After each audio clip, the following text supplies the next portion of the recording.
എന്തൊക്കെയാണ് ഈ കൊച്ചു കേരളത്തിൽ സംഭവിക്കുന്ന?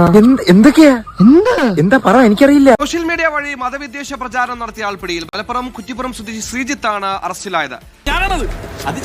സ്വന്തമായ വാട്സാപ്പ് ഗ്രൂപ്പ് ഉണ്ടാക്കി നോമ്പുകാലത്ത് ഹോട്ടൽ തുറന്നതിന് കുറെ പേർ തന്നെ മർദ്ദിച്ചു എന്ന കള്ളനുണ, പച്ച നുണയാണ് വാട്സാപ്പിലൂടെ പ്രചരിപ്പിച്ചത്. ഈ സംഭവത്തിലാണ് ഇപ്പോൾ അറസ്റ്റ് ചെയ്തിരിക്കുന്നത്. തിരൂർ കാരത്തൂർ സ്വദേശിയായ ശ്രീജിത്താണ് ജനങ്ങൾക്കിടയിൽ വിദ്വേഷവും ഭിന്നിപ്പും ഉണ്ടാക്കുന്ന രീതിയിലുള്ള വ്യാജ പ്രചരണം സോഷ്യൽ മീഡിയ വഴി അടിച്ചിറക്കിയത്. ഇതെല്ലാം നിത്യജീവിതത്തിൽ നടക്കുന്ന കുഞ്ഞു കുഞ്ഞു തമാശകളല്ലേ. ശ്രീജിത്തിന് ആദവനാട് പഞ്ചായത്തിലെ കാട്ടിലങ്ങാടിയിൽ സ്വന്തമായി ചായക്കടയുണ്ട്. കഴിഞ്ഞ ശനിയാഴ്ച ഉച്ചയ്ക്ക് ശേഷം 3 മണിയോടെ കുടുംബശ്രീയിലെ വനിതാ ജീവനക്കാർ തന്റെ ചായക്കടയിലെത്തിയെന്നും അവർക്ക് ഭക്ഷണം കഴിക്കാൻ സൗകര്യമൊരുക്കി കൊടുത്തതിന് മുസ്ലിം സമുദായത്തിൽപ്പെട്ട യുവാക്കൾ വന്ന് തന്നെ ഭീഷണിപ്പെടുത്തിയതുമായാണ് ശ്രീജിത്ത് വ്യാജ പ്രചരണം നടത്തിയത്.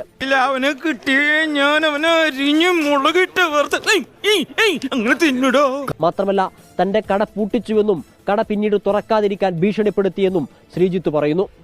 മോനെ, നീ പറയുന്നത് നീ എത്ര പുളു വേണമെങ്കിലും അടിച്ചോ, പക്ഷെ കേൾക്കുന്നവർ കൂടി ദഹിക്കണം. അതോടൊപ്പം കടക്കകത്തുള്ള 20,000 രൂപ വില വരുന്ന സാധനമെടുക്കാൻ മുസ്ലിം സമുദായത്തിൽപ്പെട്ട ആളുകൾ സമ്മതിച്ചില്ല എന്നും ശ്രീജിത്ത് വ്യാജമായി അടിച്ചിറക്കി. ഇതിനൊക്കെ എന്താ വേണ്ടെന്നറിയോ? അവന്റെ മുഖം പിടിച്ചിട്ട് തേക്കാത്ത ചുമരും അങ്ങോട്ടും ഇങ്ങോട്ടും ഇട്ടങ്ങോട്ട് ഒരിക്കൽ. ഇത് പാകിസ്ഥാനാണോ എന്ന് ചോദിച്ചുകൊണ്ടായിരുന്നു നട്ടാൽ മുളയ്ക്കാത്ത നുണ ശ്രീജിത്ത് വിവിധ വാട്സാപ്പ് ഗ്രൂപ്പുകളിൽ വഴി അയച്ചത്. ഒരു മനസ്സ് നിറയെ വിഷം തരൂ, ഏത് കൊലകൊമ്പനെ താറടിച്ച് തറപറ്റിച്ചു തരാന്ന് ഒരു അമേരിക്കൻ മഞ്ഞപത്രക്കാരൻ പറഞ്ഞു വെച്ചിട്ടുണ്ട്. അതിന്റെ ഒരു ഇന്ത്യൻ വേർഷനായവൻ. മാത്രമല്ല തന്നെ സഹായിക്കണമെന്നും തന്നെ സഹായിക്കാൻ ആവശ്യമുള്ള ആളുകൾ തന്നെ ബന്ധപ്പെടാൻ വേണ്ടി ഒരു മൊബൈൽ നമ്പർ കൂടി ശ്രീജിത്തിന് നൽകി. ഒരു കയ്യബദ്ധം നാറ്റുകരുത്. ഇത് ശ്രദ്ധയിൽപ്പെട്ട തിരൂർ പോലീസാണ് സ്വമേധയാ കേസെടുത്തത്. സന്തോഷായി. പിന്നീട് നടത്തിയ അന്വേഷണത്തിൽ ശ്രീജിത്ത് പറഞ്ഞത് നട്ടാൽ മുളയ്ക്കാത്ത നുണയാണെന്ന് പോലീസ് കണ്ടെത്തുകയും ചെയ്തു. ഇവന്മാരൊന്നും ജീവിതകാലത്ത് നന്നാവില്ല.